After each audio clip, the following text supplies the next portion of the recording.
Soto, 6h-9h sur Europe 1. Le débrief de la matinale, les temps forts de ce que vous avez entendu ce matin sur Europe 1. François Hollande sera-t-il candidat l'an prochain? Écoutez les révélations d'Antonin André, c'était à 7h15 avec les experts.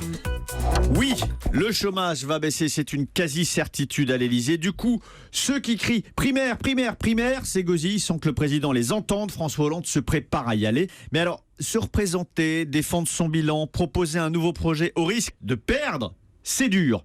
Mais il y a pire pour François Hollande, rendre les armes sans combattre, sans assumer et être le premier président de la Ve République à s'incliner face aux sondages par peur du jugement des Français. Elle est là la vraie humiliation pour lui. Bon, et Emmanuel Macron, le ministre de l'économie, est-ce qu'il souhaite, lui, que François Hollande soit candidat? Jean-Pierre Elkabbach lui a posé la question tout à l'heure, c'était à 8h20. Bien sûr que je souhaite que François Hollande soit candidat à la présidence de la République. Vous savez, j'ai deux loyautés. L'une, à mon pays, mes idées. Et donc tout ce que je peux faire de bien pour mon pays, je le ferai quel qu'en soit le cadre. Et puis, j'ai des principes personnels. Et je sais à qui je dois le fait d'être là. C'est François Hollande. Hollande est le candidat légitime. Mais bien sûr que c'est le candidat légitime. François Hollande, il est président de la République, il préside ce pays et il pense surtout à ce qu'il fait aujourd'hui pour le pays.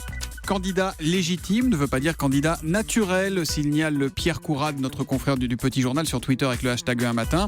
Au secours devant tant d'hypocrisie, réagit /MDR, toujours sur Twitter. L'Église a-t-elle consciemment fermé les yeux sur ces affaires de pédophilie? Écoutez la réponse de Monseigneur Olivier Ribado-Dumas.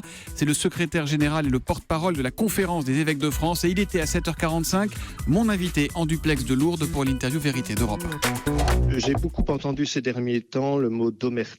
Aujourd'hui, il n'y en a pas. Sans doute, il y a 30 ans, a-t-on voulu peut-être parce qu'on pensait que cela préserverait l'Église, parce que les familles elles-mêmes disaient parfois, régulièrement, qu'il ne fallait pas faire quelque chose contre ce prêtre parce que ce prêtre était aimé des gens, etc.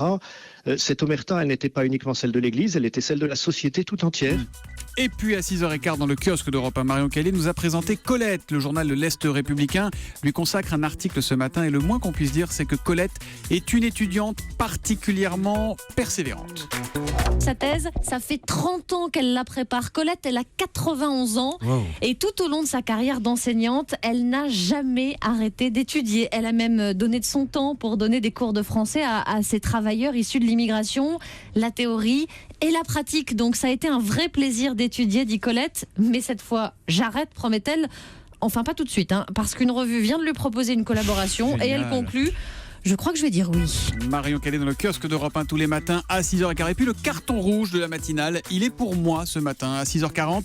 Anissé Mbida nous présentait un GPS que l'on voit sur la visière des casques de moto. Et là, j'ai expliqué que moi j'avais une technique qui consistait à glisser mon téléphone sous le casque pour entendre mon GPS. C'est illégal et dangereux. En cas de choc, le téléphone perfore le crâne. Voilà ce que m'écrit Emmanuel Barbe, qui est le délégué interministériel à la sécurité routière. Il a parfaitement raison et promis, juré, je ne le ferai plus et ne le faites plus non plus. Voilà pour le débrief.